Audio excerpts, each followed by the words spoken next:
नमस्कार दोस्तों, आपका स्वागत है मेरा इस चैनल में जिसका नाम है मनी लेंस। मनी लेंस में हम बातें करेंगे शेयर मार्केट से जुड़े हुए खबरों के बारे में। तो चलिए शुरू करते हैं। सबसे पहले हम देखेंगे कि हमारा निफ्टी 50 का हाल। निफ्टी 50 का हाल में देखिए, निफ्टी 50 के लिए हम ट्रेंड लाइन बनाए हुए हैं बहुत दिनों से। जो एक ये जो लाइन है ये आप सपोर्ट समझिए और ये एक रेजिस्टेंस लाइन होता है। तो यहाँ से निफ्टी गिरते हुए सपोर्ट लिया, सपोर्ट से क्या हो गया, रेजिस्टेंस क्या होता है कि यहाँ उसको तोड़ नहीं पाता। यानी ये जो है रेजिस्टेंस का मतलब क्या होता है, किसी चीज़ को तोड़ नहीं पाने का जो प्रेशर होता है उसी को बोलते हैं रेजिस्टेंस। तो यहाँ से इसको तोड़ नहीं पाया, तो यहाँ से फिर क्या हो गया, वो नीचे गिरा, नीचे गिरा, फिर सपोर्ट के आसपास आके बॉटम बनाया, बॉटम बना के फिर इस रेजिस्टेंस को तोड़ने की कोशिश किया, लेकिन फिर वहाँ से नाकाम होकर गिरा। तो गिरते हुए फिर यहाँ पे देखिए, यहाँ पे ब्रेकआउट हुआ था। तो हम ये जो ब्रेकआउट हुआ था तभी हम बोले थे ये ब्रेकआउट सस्टेन नहीं हो करेगा। क्योंकि सस्टेन क्यों नहीं करेगा, क्योंकि 200 का डीएमए जो है वो उसको क्रॉस नहीं कर पाया था। 200 का डीएमए क्रॉस नहीं किया था, इसका मतलब बाजार में मोमेंटम नहीं है। तो यहाँ से ये लगातार गिरा। अब थोड़ा बहुत रिकवरी हुआ है, लेकिन रिकवरी होने के बाद भी अब जो है इसी रेजिस्टेंस के आसपास ये निफ्टी 50 रहने की संभावना है, जब तक कि हमारी कंपनियों का रिजल्ट का सीजन नहीं आया था। रिजल्ट का सीजन आ गया है और रिजल्ट अच्छा आया तो यहाँ से मार्केट मुड़ने की संभावना है। अगर रिजल्ट उसी लाइन पे रहा कि जो पिछले क्वार्टर में आप देखिएगा, जिस तरह से सारे कंपनियों का, बड़े बड़ी कंपनियों का एक साथ रिजल्ट फुस हो गया, तो वो अगर इस बार भी ऐसा हुआ है तो इस बार बहुत तेज़ी से गिरावट आएगी। तो अब जो है हम लोग को सबको इंतज़ार है कि मार्केट में सभी कंपनियों का रिजल्ट अच्छा आए। अगर अच्छा नहीं आया तो फिर एक दूसरी बात हो जाती है। तो अभी जो मार्केट का सिनेरियो है, अभी आप देखे होंगे कि चाइना ने रिटेलिएट टैरिफ लगा दिया है 84% का। क्योंकि कल जो है डोनाल्ड ट्रंप को नींद से जगते ही कुछ ख्याल आया और उन्होंने लगा दिया 50% एक्स्ट्रा, जो कि 54% था ही पहले से चाइना पे, और उसको और बढ़ा के 50 कर दिया, तो अब हो गया 104%। अब 104% पे कोई भी कंपनी सस्टेन नहीं कर पाएगा। और इस तरह का माहौल जो बन रहा है, एक वोलेटिलिटी है और प्लस एक अनसर्टेनिटी भी है पॉलिसी के बारे में कि क्या होगा। तो बहुत सारी कंपनियां जो है जो सोची हुई कि यूएसए में जाके हम अपना प्लांट लगाएंगे, वो अभी फिलहाल कोई भी इन्वेस्टमेंट करने से अपने आप को जरूर रोकी हुई है। अभी सब कोई बस देख रहा है यूएसए और चाइना के बीच जो ट्रेड वार चल रहा है उसका क्या असर पड़ता है। उससे पहले ही, थोड़ा देर पहले ही आपको बता दें कि चाइना ने 7 से 8 रेयर अर्थ मेटल्स, गैलियम, टंगस्टियम, बहुत सारा है जो यूज होता है अमेरिका में। हाई एंड वाले जो फाइटर प्लेन होते हैं, चिप्स होते हैं, और जितने हाई एंड के जो एक्सपोर्ट करते हैं यूएसए, उसमें यूज होता है रेयर अर्थ मेटल। तो रेयर अर्थ मेटल का जो है सप्लाई यूएसए को बंद कर दिया है। तो अब जो है हर कोई कंट्री जो होता है इस तरह की सिचुएशनों से बचने के लिए पहले से ही रिजर्व बना के रखे हुए रहते हैं। तो अभी तो यूएसए पे इसका कोई असर नहीं पड़ेगा, लेकिन थोड़े दिन के बाद जब वो रिजर्व उठना शुरू हो जाएगा तो यूएसए का मेन डिफिकल्टी सिचुएशन आ जाएगा। और चाइना को भी समझना होगा कि हमको इस ट्रेड वार से कुछ भी लाभ नहीं होने वाला है। क्यों, अगर जब तक वो अपना एक्सपोर्ट को बंद नहीं करता है तो क्या होगा कि मान लीजिए कि रेयर अर्थ मेटल चाइना से यूएसए को सप्लाई नहीं करेगा, चाइना क्या करेगा, इंडिया को सप्लाई करेगा। तो इंडिया से क्या करेगा, यूएसए वहाँ से खरीद लेगा। तो चाइना को के लिए भी एक विन विन सिचुएशन नहीं है, ना ही यूएसए के लिए भी विन विन सिचुएशन है।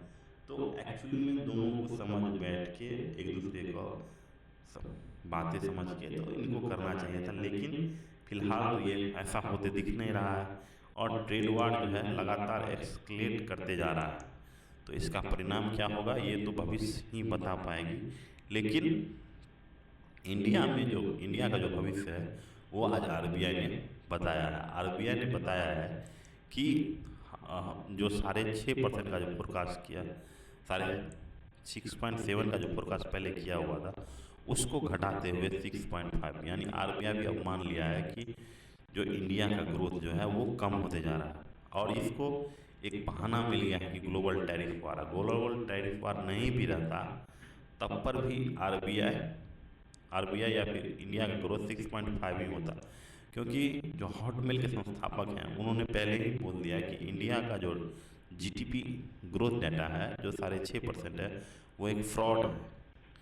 और जैसे हम आपको 1,000 रुपये दिए, जैसे वो समझाएं कि हम आपको 1,000 रुपये दिए, आप किसी को 1,000 रुपये दें, तो हर कोई जो है एक दूसरे का ट्रांजेक्शन कर रहा है, और ट्रांजेक्शन को ये लोग क्या कर रहे हैं, जीडीपी में जोड़ रहे हैं, जबकि कोई चीज़ का उत्पादन हुआ नहीं।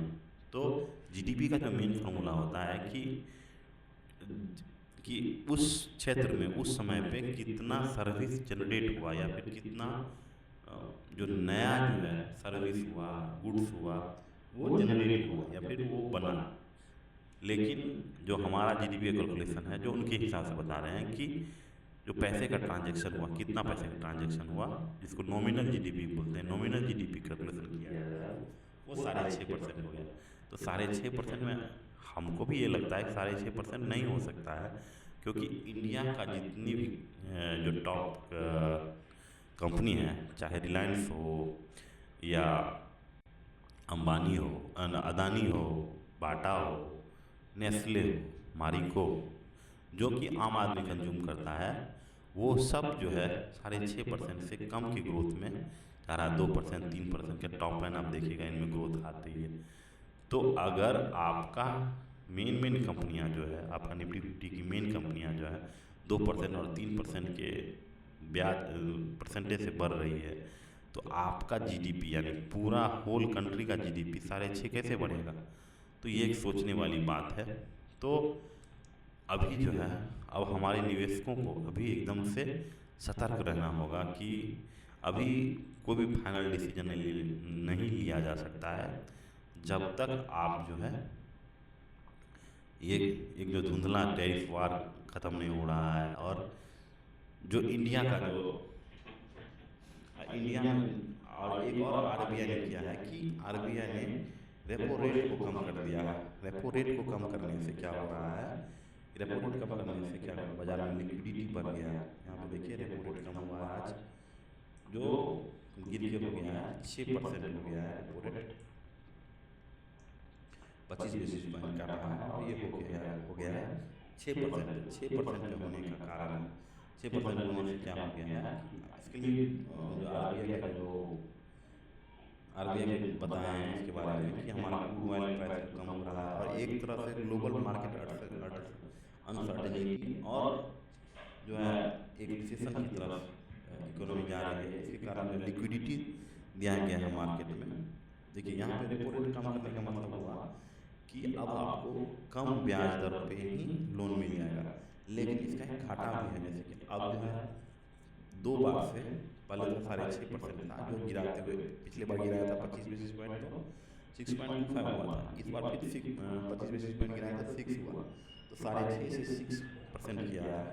तो अब क्या हो जाएगा कि जैसे जैसे इंटरेस्ट रेट कम होगा तो हमारा एफआई क्या करेगा, यहाँ से अब जाना शुरू हो जाएगा।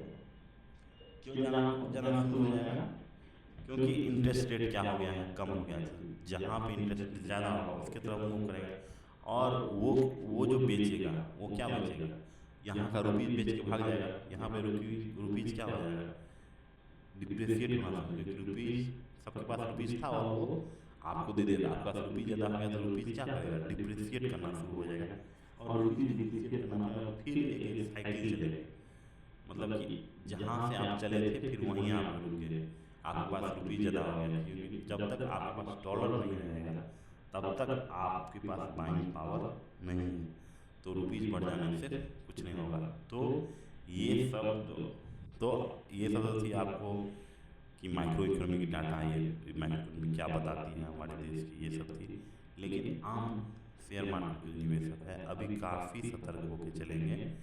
अभी कोई भी हड़बड़ी में गलती नहीं करना है, आराम से जो आपको फंडामेंटली जो स्ट्रॉन्ग कंपनी लेके बैठे हैं वो लीजिए, उस पर बैठे रहिए, अभी कोई खरीदारी नहीं करना। अगर खरीदारी करना भी है तो हमारा जो है हॉस्पिटैलिटी जो सेक्टर है और हॉस्पिटल जो है, जो हमारे इंडियन कंज्यूमर जिसको ज़्यादा से ज़्यादा कंज्यूम करते हैं और उनका यूएसए से कोई ज़्यादा ट्रांजैक्शन नहीं है, तो ऐसी कंपनियों को अगर आप लेते हैं और उसको थोड़ा दिन रखते हैं तो अभी के जो अनसर्टेनिटी वाला माहौल है इसमें ज़रूर लाभ होगा। तो आप जो है हॉस्पिटल देख सकते हैं और हॉस्पिटैलिटी देख सकते हैं और इंडियन कंज्यूमर, नेस्ले, डाबर, इस तरह की चीज़ें आप, इस तरह के स्टॉक्स जो आप देख सकते हैं। रिकमेंडेशन कुछ नहीं है, ये सब बस एक ज्ञान की बात है। तो अगर हमारा ये वीडियो अच्छा लगा तो चैनल को लाइक, शेयर और सब्सक्राइब कीजिए। तब तक के लिए नमस्कार।